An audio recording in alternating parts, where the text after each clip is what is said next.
નમસ્કાર મિત્રો, હું doctor N D Pansuriya, Geeta homeopathic clinic Savarkundla. આજે આપણે વાત કરવાના છીએ હોમિયોપેથી અને આયુર્વેદિક સિસ્ટમમાં લોકો જે પોતાની રીતે દવાઓ લે છે એના વિશે. ઘણા બધા વિડીયો અપલોડ થાય છે, ખૂબ જ લોકો જોવે છે, સાંભળે છે, અને રિસેન્ટલી ઘણા બધા દર્દીઓ દવાના નામ લઈને આવતા હોય છે, પૂછપરછ માટે આવતા હોય છે કે સાહેબ અમે આવું લઈએ છીએ, અમે આવું કરીએ છીએ, અમે આમાં આ ડૉક્ટરે અમને એનો વિડીયો જોયો તો આ ડૉક્ટરનો, એના ઉપરથી અમે આ દવા લઈએ તો કેમ. તો જનરલી સામાન્ય માણસોને ખબર હોતી નથી સિસ્ટમ શું છે, પદ્ધતિ શું છે. એ પછી હોમિયોપેથિક પદ્ધતિ હોય કે આયુર્વેદિક પદ્ધતિ હોય છે. આ પહેલાં પણ મેં કીધું છે, લોકો ઘણી બધી વાર કહેતા હોય છે કે અમે તો દેશી દવા લઈએ છીએ, એની કોઈ આડઅસર નથી આવતી.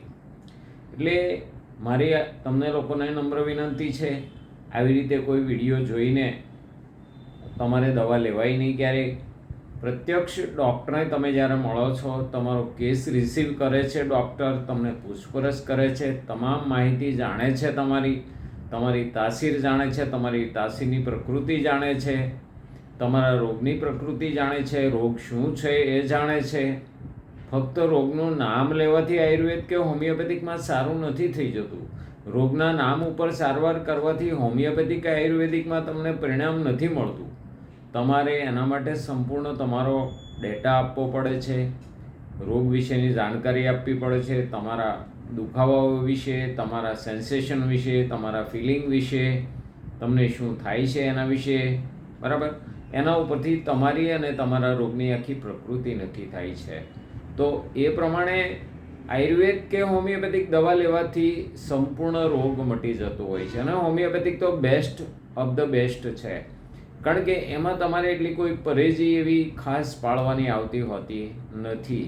સિવાય કે રોગને અનુલક્ષીને જે કાંઈ તમને માહિતી આપવામાં આવે ડૉક્ટર દ્વારા, જે કાંઈ તમને એમ કહેવાય કે મનાઈ કરવામાં આવે કે તમારે આ ખાવું, આ ન ખાવું, આમ રહેવું, એ રોગને અનુલક્ષીને અને અમુક અંશે અમુક દવાને અનુલક્ષીને તમને સલાહ આપવામાં આવતી હોય છે. ખાવા પીવાની, રહેવાની, હરવા ફરવાની કાળજીઓ એ તમને આપવામાં આવતી હોય છે. પરંતુ મારી દરેકને નમ્ર વિનંતી છે કે નહીં, વિડીયો જોઈને તમે દવા ન લઈ શકો, હોમિયોપેથી હોય કે આયુર્વેદ હોય.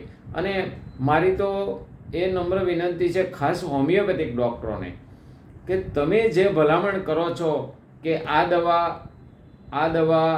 4-5 દવાનું મિશ્રણ કરીને તમે આ દવા લ્યો ને એમાં આવું સારું પરિણામ મળે, ખોટી વાત છે, બિલકુલ ખોટી વાત છે. એ હોમિયોપેથીના સિદ્ધાંતોની વિરુદ્ધ છે. 4 દવાનું મિશ્રણ કરીને તમે હોમિયોપેથિકમાં દવા લઈ જ ના શકો. એ સિદ્ધાંતો બહાર છે.